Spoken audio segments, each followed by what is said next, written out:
I just realized my TV's on. Okay.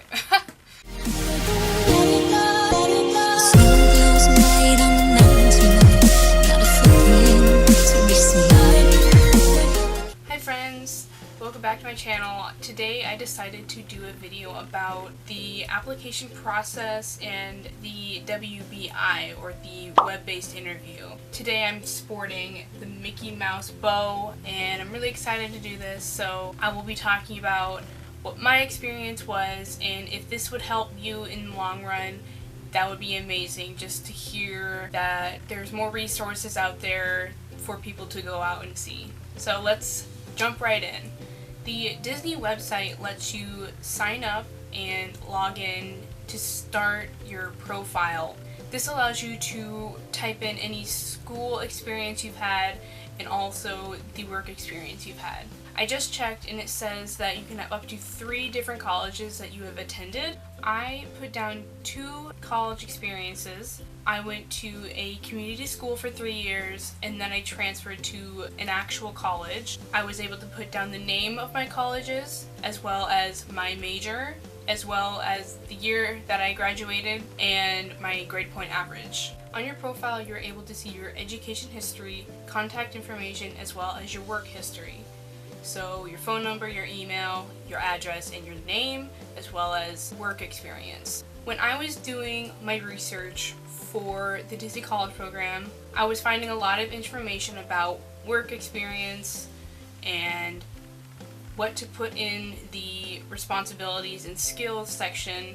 And one of the best advice that I received was from LavaLauren. She is a current CP. I will link her video in the description as well, because I just thought this was like the best advice that anybody has said, and her video just was really set her apart from a lot of other Disney College programmers' videos. And what she said was to fill up all the job experience that you've had, as well as any volunteer experience you've done in the past. For me, I've had 4 different jobs, but I put the 3 that really would best connect me with certain roles that I applied for. And then I put 2 different volunteer experiences. For LavaLauren, she had mentioned that she put down yearbook, I believe is what she said. I thought that was a really good idea, so I put down yearbook as well, because when I was in high school I did yearbook for a year, and I put that down because I put PhotoPass as one of my top roles. For another slot that I used a nonprofit organization from my city. I wanted to use the other volunteer experience because I wanted it to show my responsibilities as a volunteer worker, as well as the skills that I gained from these experiences. So when you actually go in to apply, first they want to make sure all your personal information is correct and make sure that all your work experience is correct. So even when you're in the application, you are able to update from the application, whether maybe you spelled something wrong or you wanted to add something, you can still check that over before you move on, or save, or submit the application itself. After that, I think it's just questions about if you are an actual US resident, are you legally able to work in the US, and just legal things like that. But then after that, it is directly about working for Disney. So it asks you, do you want to work for Walt Disney World, or do you want to work for Disneyland? And you do have the option of choosing both, and then it will ask you, well, first it'll ask you about, I think, Walt Disney World, because I think that's what it did for me. And then it'll ask you, do you want Fall or Fall Advantage? So you can rank those, or just if you want a specific one, you can say what's your first choice, what's your second choice, or you don't have a second choice at all. Then you start ranking your roles. So this is where you have a drop-down menu and it says, I have high interest, moderate interest, or no interest, and that's for specifically the high needed roles. So that's custodial, quick service food and beverage, housekeeping, and lifeguard. After that, it lists more roles that you can select in those that you still have moderate interest for, and then when you select the ones that you're still interested in for, you can rank those anywhere from high interest to low interest. The other roles, it was high interest, moderate interest, low interest, and no interest. For me, I didn't want to say that I had low interest in any of them because I didn't want it to seem like, oh, I'm kind of interested, but don't give me this role, if that makes sense. But I wanted to show that I was versatile in a lot of the roles that they had, and I wanted them to know that certain roles I did not want to do. Overall, from what I can remember, I put no interest in 6 roles, had 6 roles in moderate interest, and 7 roles in high interest. So when you're selecting the roles that you are still interested in, I think it just eliminates the ones that you have no interest in. So for example, I did not have interest for lifeguard, custodial, attractions, convention guide, and vacation planner. So I just knew that personally I would not fit those types of roles. But for the 7 that I put high interest in, I made sure that my work experience would tie into all of them, of course, as well as the moderate interested roles were still a choice that Disney could look at my application and say, I think we should put her in this role. I think after that it has you electronically sign the application, and I can't really remember the rest of it. I applied on January 29th.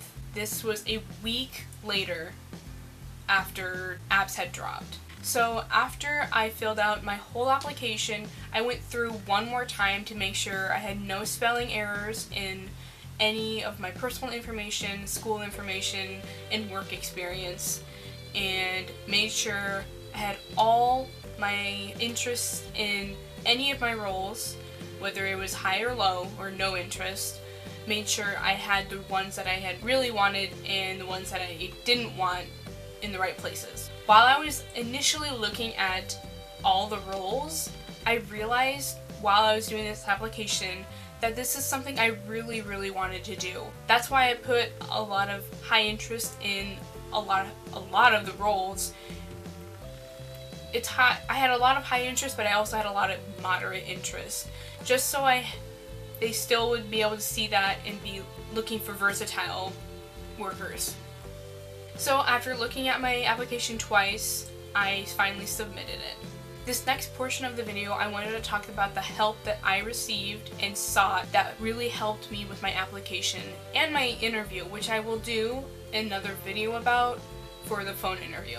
So one of the first things that I did was I looked for a Facebook group of the DCP, and I started to get to know a lot of the people. There were alums, there were just people who were just joining the group, and so on. And so one of the best advice I think I could give to anybody in whatever stage they're at with the DCP, whether it's applying for the 3rd time or applying for the 1st time and not knowing a lot of information about this, is to, ask people to look over your work experience. I know a lot of people in the Facebook groups talk to a lot of the DCP alums to look over certain wording that they had in their job experiences, making sure that it was not too short or not too long, making sure they're using the right buzzwords, as some people would say, and so on.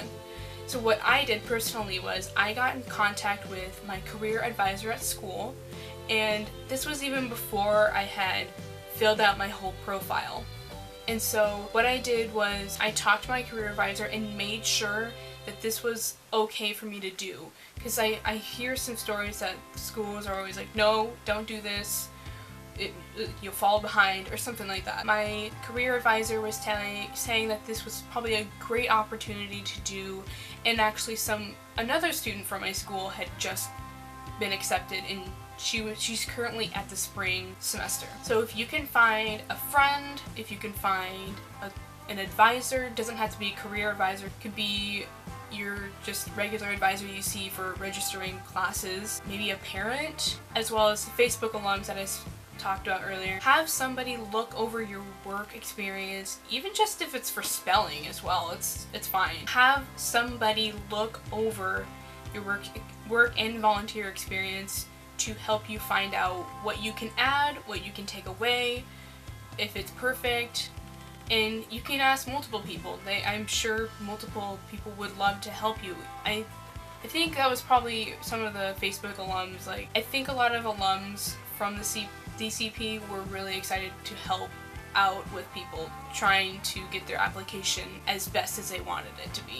As I said earlier, I applied January 29th, which was a week after the apps dropped.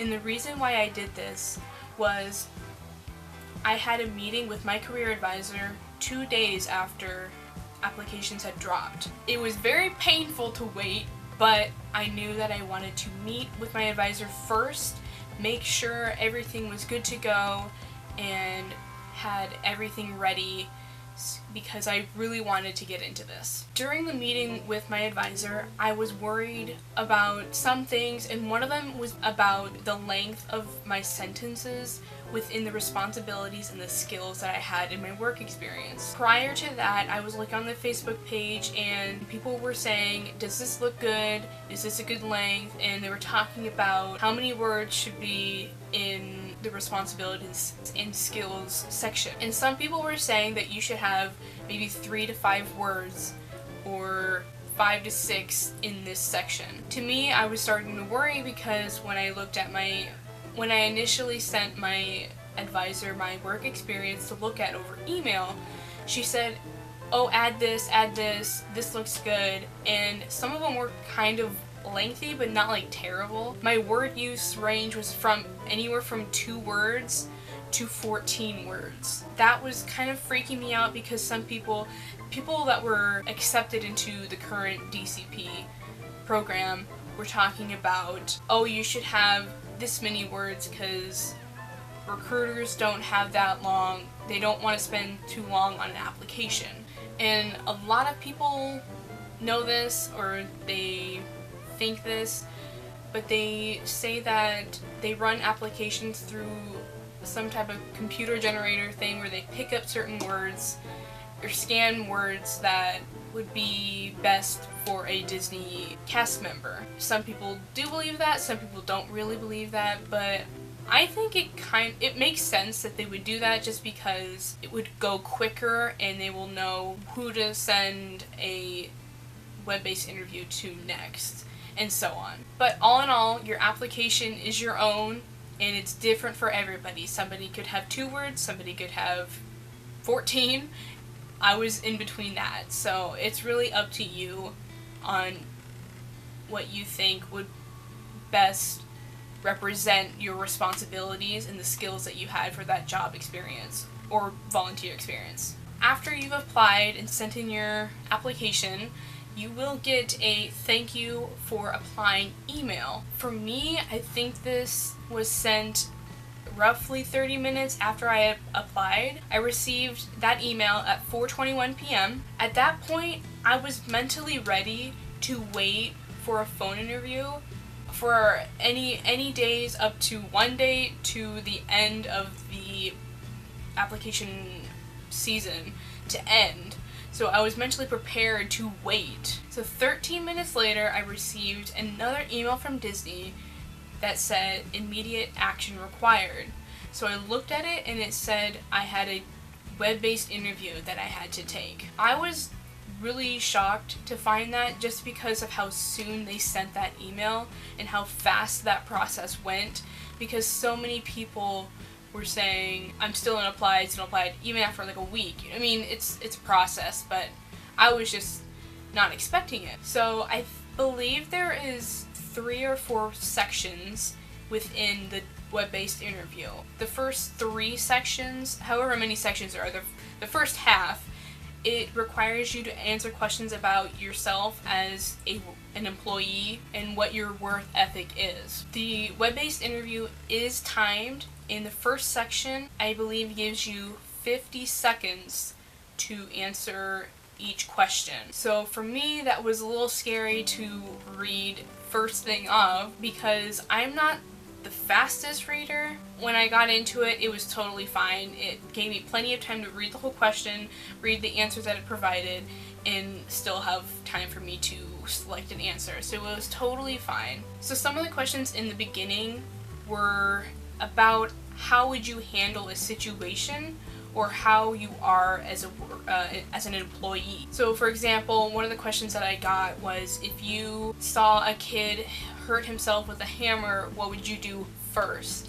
So it listed 4 or 5 options for me to choose. Those were kind of tricky because there's multiple answers that you could say. I think I just ended up saying something along the lines of checking on the kid first and seeing what I could do, basically. And then there were some other ones that were just like go find help or something along the lines of that. That was for the first section, I know for sure. I think in the third or second, however many sections there were, it was more towards, they were really rewording the questions. And you'll hear this a lot if you watch many other videos, but they're just saying Disney wants you to have consistent answers. So they will reword certain questions and they will try to see if you are very consistent. You just want to be very consistent. Don't say one answer for this question and if it's reworded over here, say a completely different answer, because then they're going to notice. It's going to notice and it's going to tell you whether or not you will be going to the next step. So later on in the sections, it'll give you a question and you will rank it based on strongly agree, agree, neutral, disagree, and strongly disagree. So it'll ask you questions about certain things like, I'm always late to work. So if you're not always late to work, you would say disagree or strongly disagree. Some people have said always choose strongly disagree and always choose strongly agree. But other people might say never use strictly only those. Personally, I use strongly disagree and strongly agree a lot. If you are going to use strongly disagree and strongly agree, it kind of shows that you're very confident in your answers. And they want to see those within these consistent answers that you have. It depends on, really up to you to use strongly disagree or disagree. I don't think there's anything wrong with mixing those two, like sometimes saying strongly agree or just agree. Like, I think that's totally fine. I feel like I did that. But there are some people that say do not use neutral, because then it's like saying, oh, I don't know about this answer, and you're not as confident as what you're saying you are. So in the fourth section, or just the last section in general, it's asking questions about as if you were in the DCP. So it asks questions like, have you ever had roommates before? Would you be missing home or like family and friends? So this one was more of this would affect me, this wouldn't affect me type of deal, and there were in between answers and a neutral answer as well. Some of the questions I was like totally fine. I was like, yes, I would love to move to Florida. I'm okay with that. I'm okay with living with roommates. I've had roommates before and things like that. And there was one question, or maybe one or two, that was saying, oh, like the question about family and friends, if I'd be missing them. And I said, yes, that will affect me. But all the other questions, I was just like, I'm ready to work, it's gonna be okay, and this is what I want to do.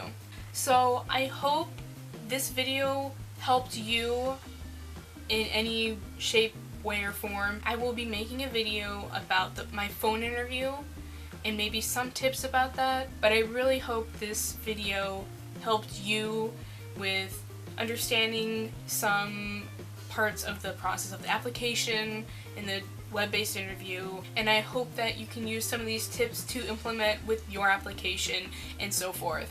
So with saying that, please like this video, please subscribe. I am accepted for fall 2018. I will be leaving August 13th for quick service food and beverage. I'm super excited.